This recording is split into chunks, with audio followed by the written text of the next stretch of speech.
My phone buzzed at 7:12 a.m., the kind of hour where bad news feels more believable, because your brain hasn't fully woken up yet. The caller ID said, "Dad."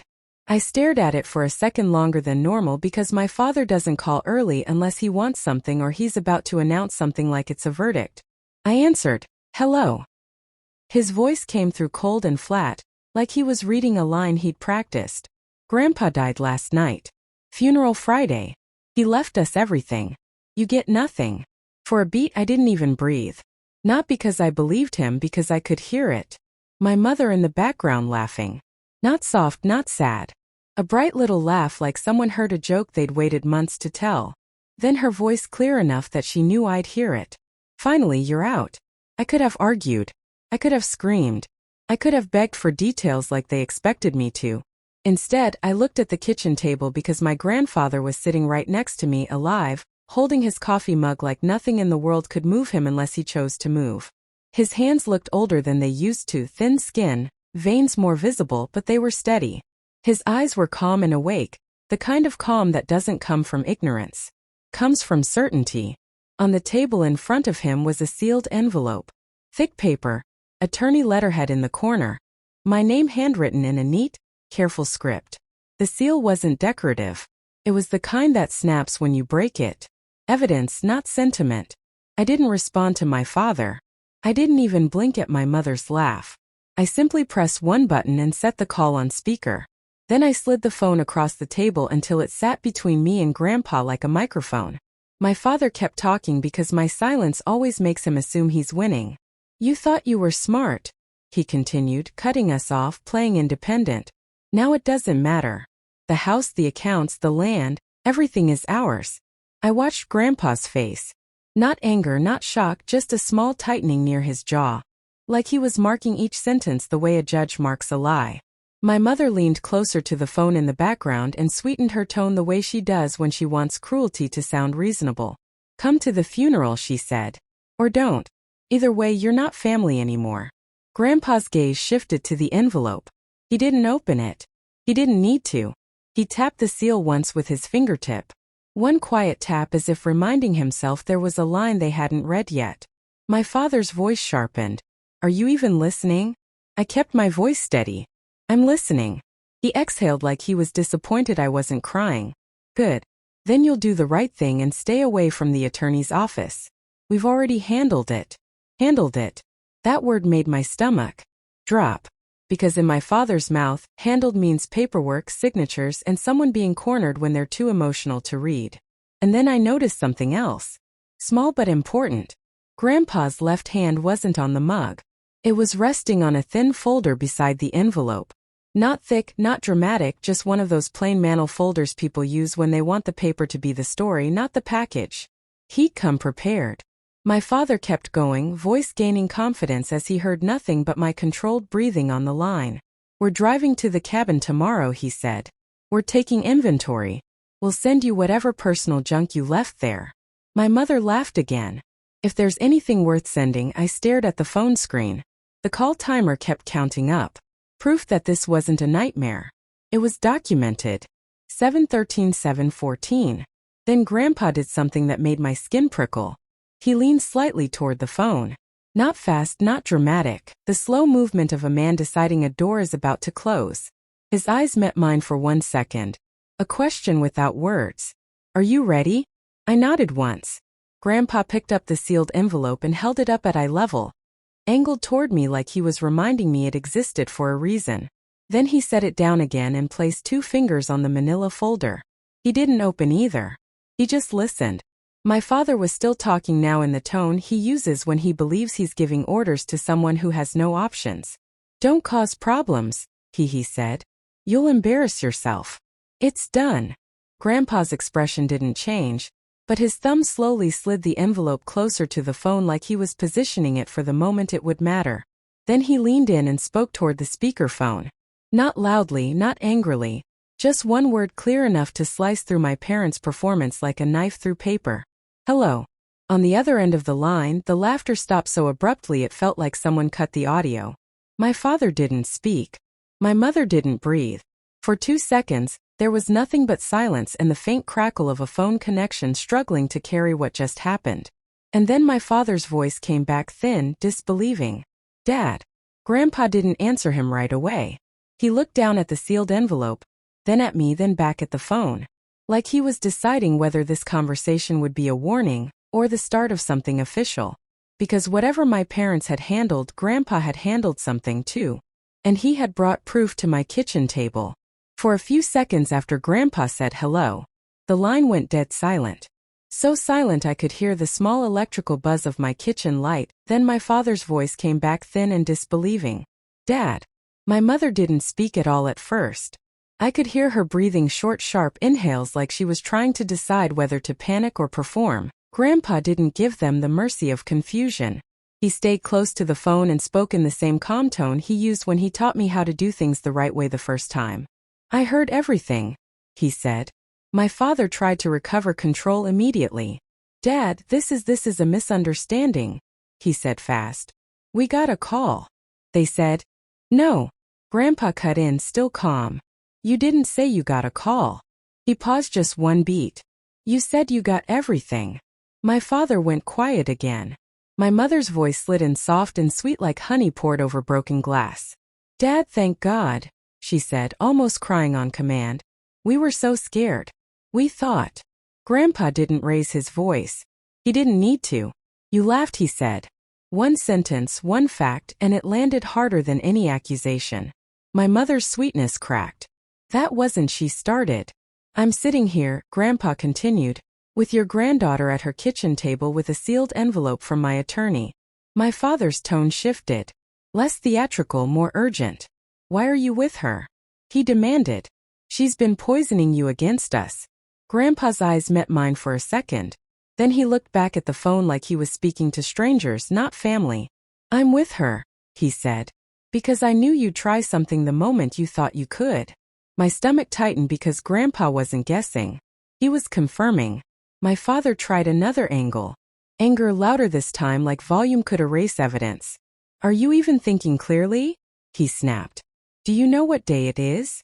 Grandpa didn't flinch. "It's Tuesday," he said. "And at 7:12 this morning, you called my granddaughter to tell her I was dead." He paused.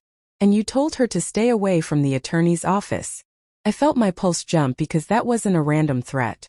That was a plan. My mother's voice came back sharper now. "We said that because she causes problems. She shows up and makes scenes." Grandpa's tone stayed flat. "She shows up with documents, huh?" he said. "That's what you're afraid of." Then he did something that changed the whole temperature of the call. He didn't argue morality. He asked a procedural question. "Why did your bank receive a death notification request at 6:48 a.m.? he asked. My breath caught. I looked at Grandpa sharply because I hadn't even known that. My father made a sound. Half cough, half choke. "What?" he said. "What are you talking about?" Grandpa slid the manila folder toward me and opened it for the first time. Inside was a single printed page with a bank logo and an alert header. He tapped it once and pushed it toward the phone as if my father could see it through the speaker. "This," Grandpa said, "is an automated fraud alert. It came to my email at 6:52 a.m., 4 minutes after someone tried to initiate a deceased customer process under my name."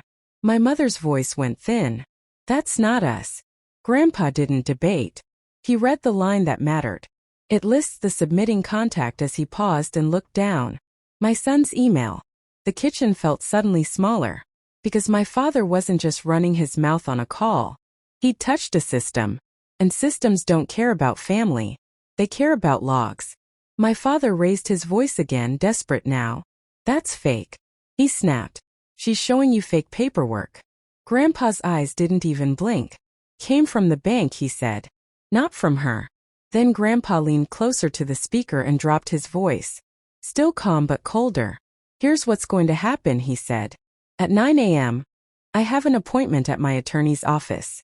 She will be there, and this call will be played." My mother's breath hitched. My father tried to interrupt. "Dad, you can't." Grandpa cut him off with a single sentence. "You're done talking."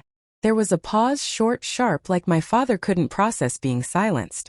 Then my mother tried one last pivot, voice trembling in the most strategic way. "Dad, please. You're not well." she whispered. You shouldn't be traveling. Let us handle it. Grandpa looked at me, then at the envelope, then back at the phone. I'm well enough to sign, he said. And well enough to revoke anything I've ever given you. Revoke. That word hit like a door slamming because my parents have been trying to handle things for years. Access, accounts, permissions, things that only work if Grandpa's authority is already in their hands. My father's tone turned ugly. If you do this, he hissed, you'll regret it. Grandpa didn't respond emotionally. He responded with a kind of calm that makes threats sound childish. I already regret what I tolerated, he said. Then he looked at me. Put the call recording on, he said quietly.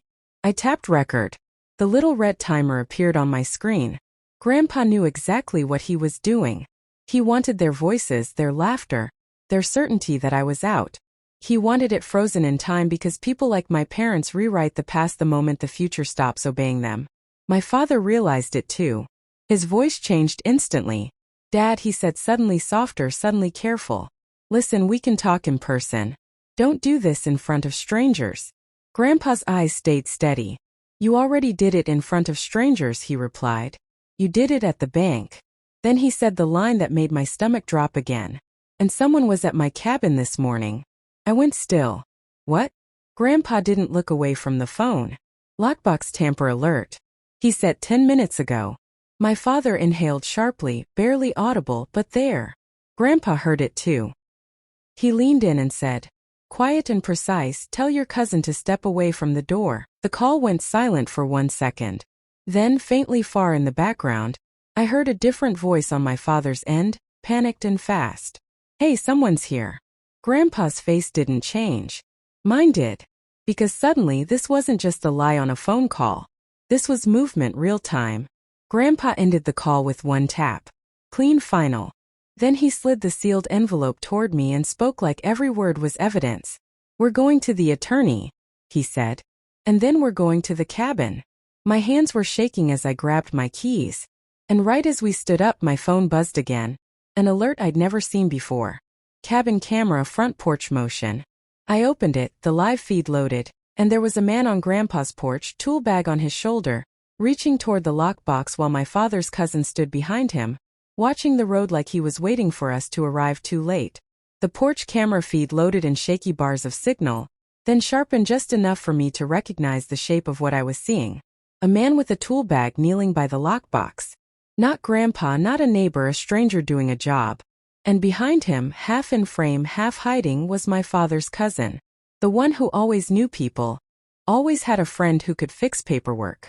Grandpa stared at the screen without blinking. He didn't gasp. He didn't curse. He simply nodded once like a man watching a trap finally catch what it was designed to catch. Record it, he said. I hit screen record. Red dot proof. Then Grandpa did something that made my pulse spike. He reached into his pocket and pulled out a second phone. Old school, no apps, no drama. A number already saved. He called. A man answered on the second ring. Sheriff's office. This is Harold. Grandpa said, voice steady. I have a live camera feed showing an attempted unlawful entry at my cabin. I'm alive. My son is falsely reporting my death. There was a pause. Then the deputy's tone changed instantly because real names carry weight in small counties. Mr. Carter, the deputy said, where are you right now? On my way to my attorney, Grandpa replied, but I need a unit at my cabin now. Grandpa gave the address from memory without looking at anything. Then he added one line that sounded almost casual, but I felt how sharp it was. And I want the responding unit to note this. There was a bank death notification attempt made this morning under my son's email. The deputy didn't argue. Understood, he said. We're dispatching. Grandpa ended the call and looked at me. Keys, he said. Folder. Envelope. I grabbed everything. We got into his truck. Grandpa still drove despite my protests and pulled out of the driveway with the sealed envelope between us like a loaded gun. On the highway, I kept the cabin feed open. The man with the tool bag shifted, tried the lock box again, then stood and talked to my cousin. I couldn't hear audio, but I didn't need to. His gestures were clear. It's locked. I need a code. My cousin pointed at the door like he was done waiting. Then, worst part, the locksmith walked up to the cabin door. Like the lockbox was just step one. Grandpa's jaw tightened for the first time. He didn't look scared. He looked offended. Not for himself, for the house, for the audacity. People like that, he said quietly, don't stop when paper fails. 20 minutes later, we pulled into the attorney's parking lot. The office was calm, polished glass door, neutral carpet, framed certificates, the kind of place where families pretend they're civilized because the walls are beige inside. The attorney greeted Grandpa with professional warmth, then glanced at me like she already knew my face from old stories. Mr. Carter, she said. I'm glad you're here in person. Grandpa nodded toward me. She stays with me, he said. Then he placed the sealed envelope on the desk. Before we do anything, he said, I want my son's call recorded and preserved. The attorney's eyes sharpened. You have the call. I held up my phone. Recorded, I said. Speaker, their voices, everything. The attorney nodded once. Good. Grandpa leaned forward, calm as stone. Now, he said, tell me what my son tried to file. The attorney exhaled, then pulled up her computer screen and turned it slightly so Grandpa could see. There was an inquiry this morning, she said. From your son. He asked whether a death certificate had been issued yet, and whether he could proceed with immediate estate administration. My stomach dropped. He asked for a death certificate. Grandpa didn't flinch. Yes, he said like it was exactly what he expected. The attorney clicked again. There was also an attempted change request, she continued. To update your beneficiary contact information on 2 accounts. Grandpa's eyes narrowed slightly. Which accounts? The attorney hesitated just a fraction, then said it. The investment account, she said. And the cabin property file. Grandpa sat back. And in that moment I realized the truth. This wasn't about leaving me nothing. It was about locking me out fast enough that I couldn't interfere while they moved money and access. Grandpa opened the manila folder and slid the bank alert across the desk. The attorney's eyes flicked down. She read, her expression changed. That's a fraud alert, she said quietly. Grandpa nodded. Exactly. Then he tapped the sealed envelope once.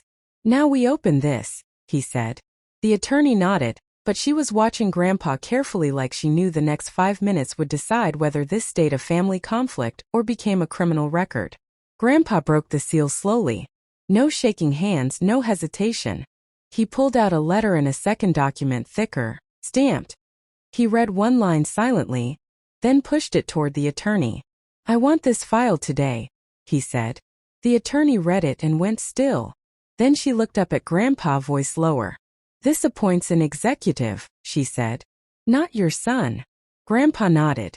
And it denies him access, she added, almost as if she couldn't believe how explicit it was. Yes, Grandpa said. Because I know him. My throat tightened. The attorney swallowed, then slid the document into a tray labeled urgent. Okay, she said, professional again. We can file this, but once it's filed, your son will be notified. Grandpa's eyes didn't blink. Let him, he said. Then he leaned toward her. And I want one more thing, he added. A statement on the record that I'm alive because he's already telling people I'm dead. The attorney nodded sharply. We can do that. She printed a form. Grandpa signed. Clean, deliberate. Then she turned her screen toward me. Your father tried to access your grandfather's estate portal, she said. He used an old password reset question. My stomach dropped. How would he know that? Grandpa answered before I could. Because your mother filled out my forms, he said quietly. For years. The room felt colder. The attorney looked up. Mr. Carter, she said. Do you have any reason to believe they have physical documents with your signature? Grandpa's gaze went to me. Yes, he said. And they tried to steal them this morning. My phone buzzed. Another cabin alert. I opened the feed.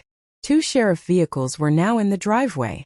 Lights flashing against snow patches like blue knives. The locksmith and my cousin froze. One deputy stepped out, hand near his belt, and shouted something we couldn't hear. Then the locksmith raised his hands.